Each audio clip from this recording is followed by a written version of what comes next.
Welcome to the Inner West Library Speaker Series.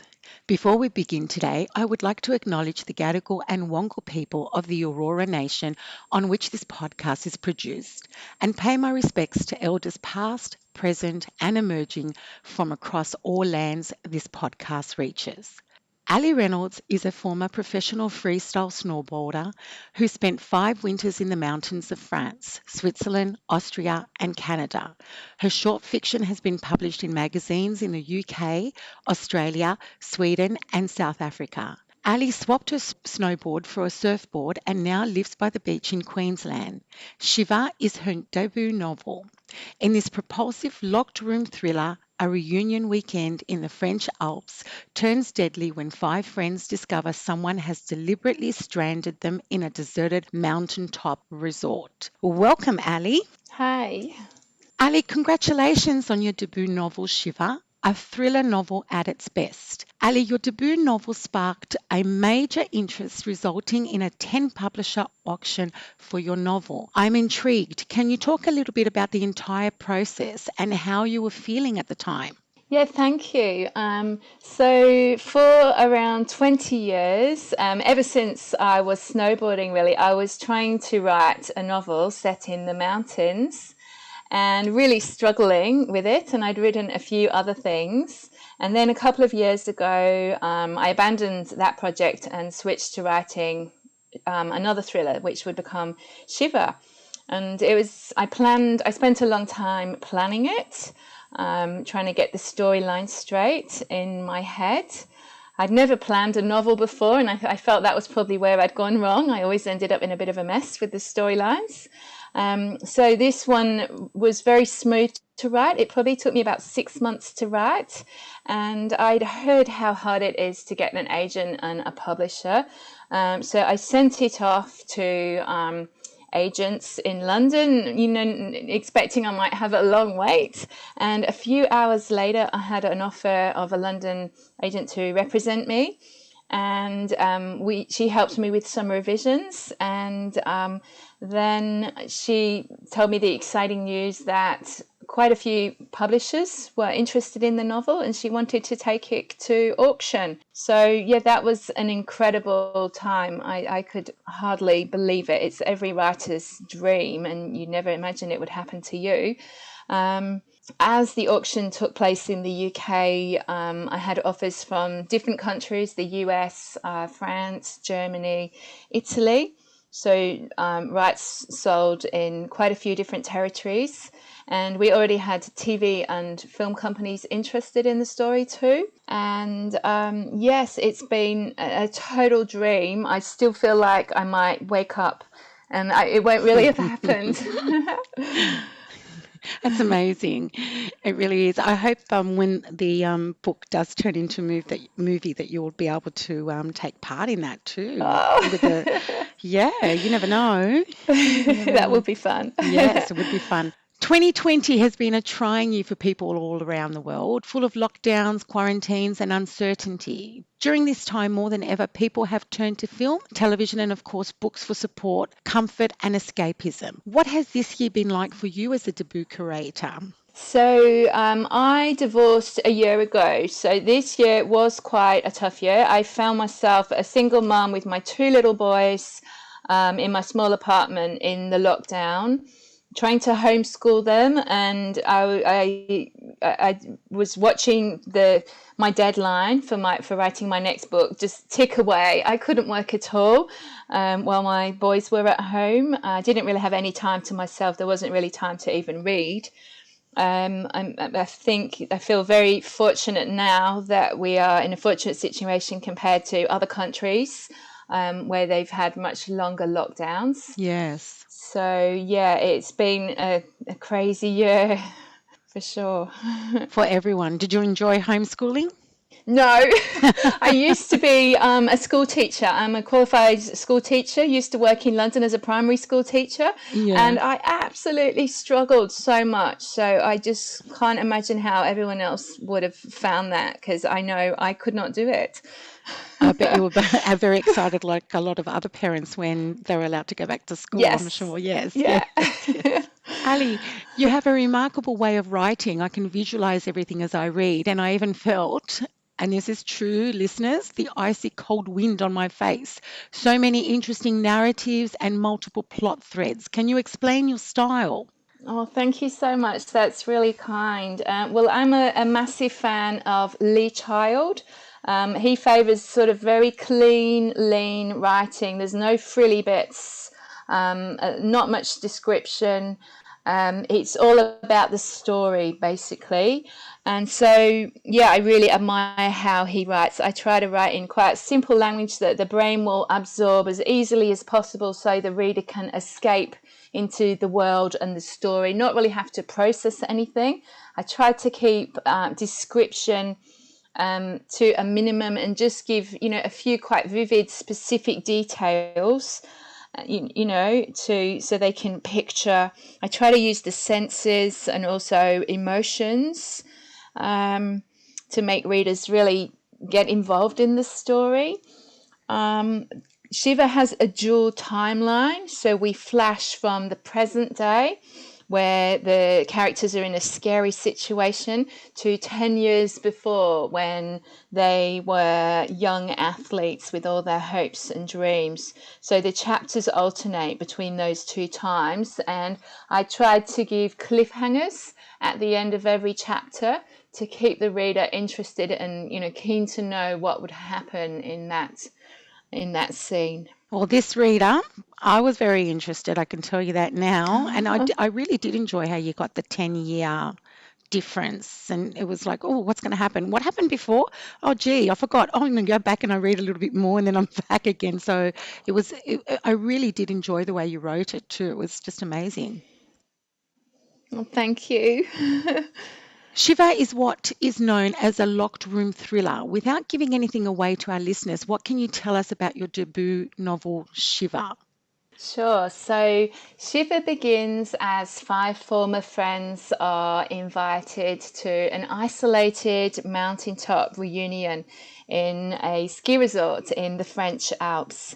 10 years earlier, they were snowboarders training in that resort for a big snowboard competition until tragedy struck. So now it's the off season and the cable car is running just for them to take them to the mountaintop reunion venue. As they go up the cable car, there's confusion over who invited them. When they reach the top, the ski lodge there is dark and deserted. An icebreaker game has been laid out for them. The game reveals their darkest secrets, but the cable car's no longer running. There's no easy way down. If they want to survive, they need to learn the truth of what happened that winter 10 years ago. So Shiver is a locked room thriller in that we know the baddie knows specific things about them. So we know the baddie must be one of them. So they're trapped in a confined place and they're all suspicious of each other. Now, Ali, I was particularly intrigued by the hiding in the snow game in the book. Now, Yes. is that, without giving anything too much away, is that something that is generally practiced or is it purely fictional? So yeah, the hiding in the snow game. It was without giving it away completely. It was a sort of avalanche drill. Anyone that does winter sports, often has an avalanche transceiver which they wear. So if they get caught in an avalanche, somebody can use equipment to help find them and rescue them.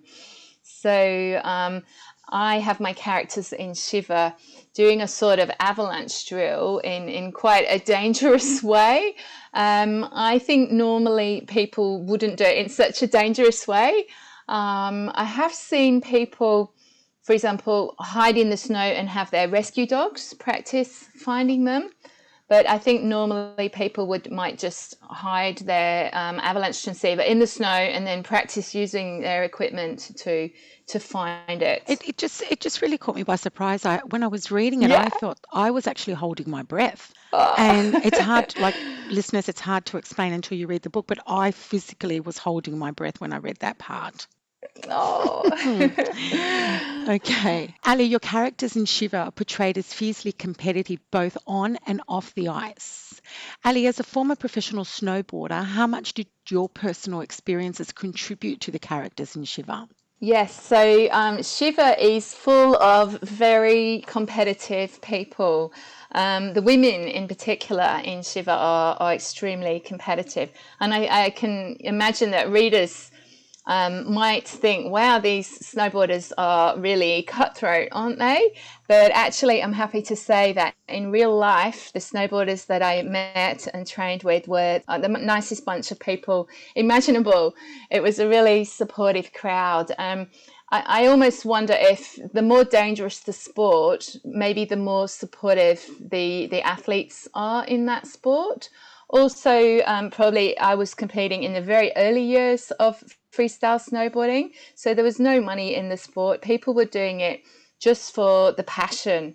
And I think in many extreme sports, it's still like that. You're not really doing it for the money. You're just doing it for the passion, and the competitors are all ready to congratulate everybody else who's raising the bar in that sport, and just really excited to see what they can do. But as a former athlete, I'm always fascinated in athletes in other sports. Really top athletes. And I'd heard so many stories about athletes in other sports playing mind games with their rivals to get a psychological edge. I've even heard it said that in some sports, winning is maybe 90% a mental game. So we hear, for example, in sports like rugby and cricket and basketball and golf and boxing, people might use a lot of intimidation strategies or distraction strategies to try to phase their rival and get ahead. So I took some of those strategies and mind games to an extreme sports environment where we can imagine there might be deadly stakes. Yes. But fortunately, I don't think that happens in real life. But one other thing that I would mention about winter sports athletes in particular, you're in quite an unusual situation in that you're training in maybe a tiny village with your rivals. You might be living with them, snowed in with them even. I think in other sports you might come across your rivals maybe only at big competitions, whereas winter sports athletes, you're sort of quite living in close quarters with them.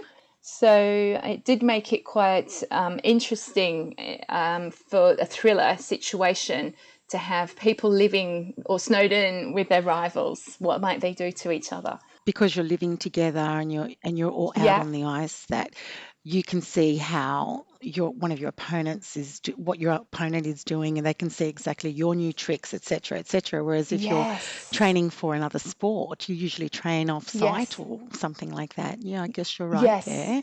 So you're in each other's Exactly. faces no matter what. Very much.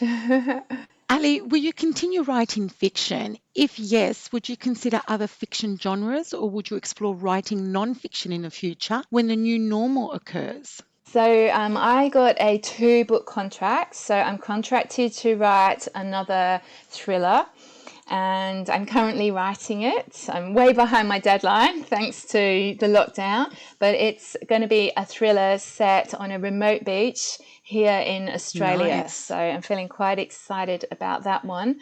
I really like reading romance as well as thrillers, and so my thrillers they all seem to have romance subplots.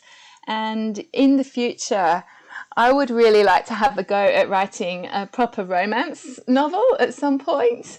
But I think, yes, I'll probably always continue writing fiction of some genre. I just really love creating stories and just the pure imagination and creativity that involves. It's funny because a lot of authors, if they start writing a particular genre, they stick with the name. So you would stick with Reynolds.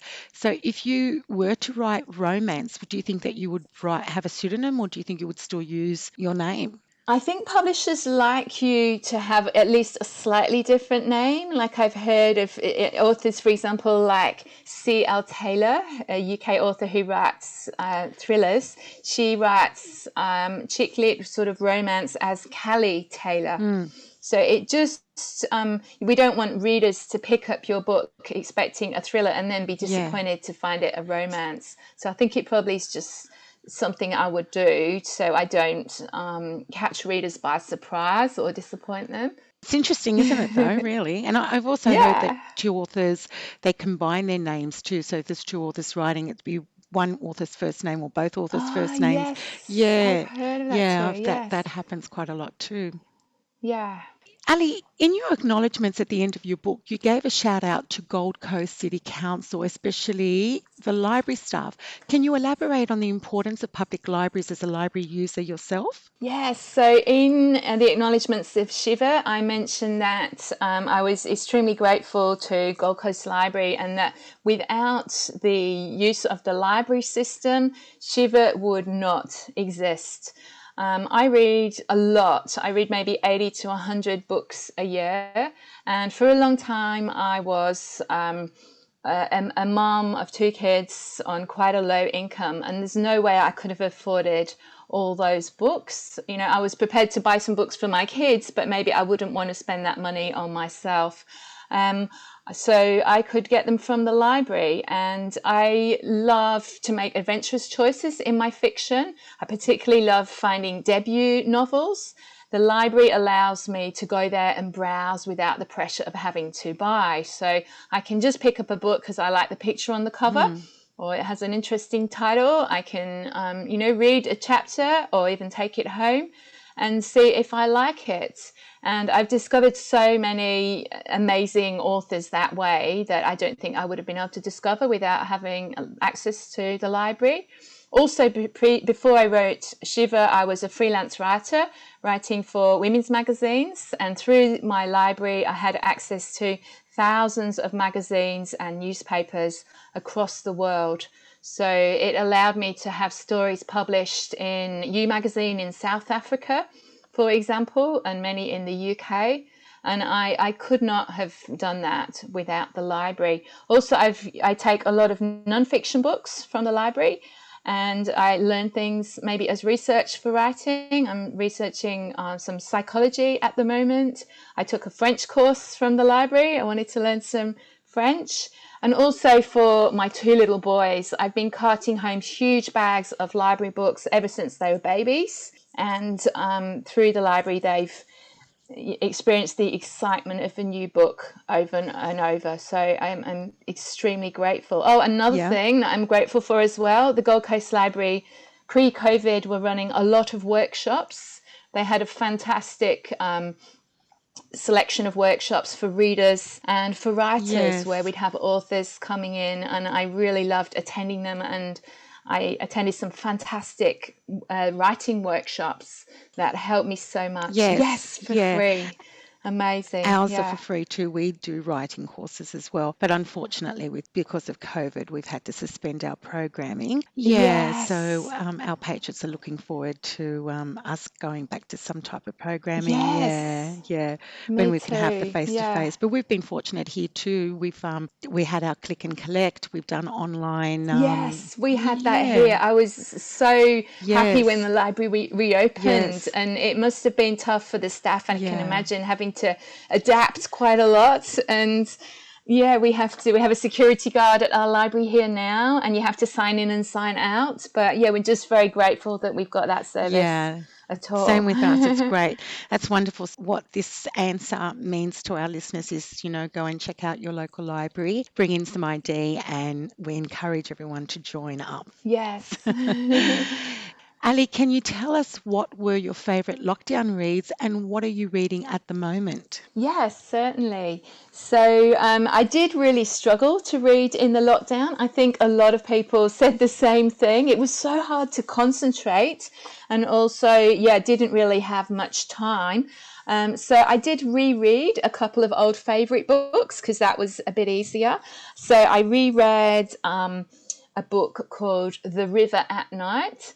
It's a thriller by one of my very favourite authors, an American thriller writer called Erica Forensic. I love books with a strong sense of place, and it's a story of 5 women on a whitewater rafting trip down this remote river. It's really, really good. I read The Dry during the lockdown. I'd been meaning to read it for ages, and I absolutely loved it. I love Jane Harper's books, her strong sense of place as well. I read another book with a really strong sense of place, which was a literary ghost story set on a 1930s Himalayan climbing expedition. It's called Thin Air by Michelle Paver. It's a very creepy, short ghost story that gave me chills. I also read a few rom-coms because that lighter feel of book just seemed to suit, the lockdown. So I read one called The Shelf by a UK debut author called Helly Acton. It's about a woman going on a dating reality show, and it's just so funny and entertaining. And currently I'm reading a non-fiction book on psychology called The Narcissist You Know by Dr. Joseph Burgo, and that's partly for research for my new novel. I think narcissists make good thriller villains. They sound amazing. Allie, Yes. your prologue had me at wow! Exclamation mark. Would you do us the honour of reading out your prologue before we finish up? Yes, I would absolutely love to. Thank you. Okay. It's that time of year again, the time the glacier gives up bodies. The immense mass of ice up there is a frozen river that flows too slowly for the eye to see. Recent victims brush shoulders with older ones in its glassy depths. Some emerge at the top, others at the snout, and there's no way of knowing who will come out next. It can take years for them to reappear, decades even.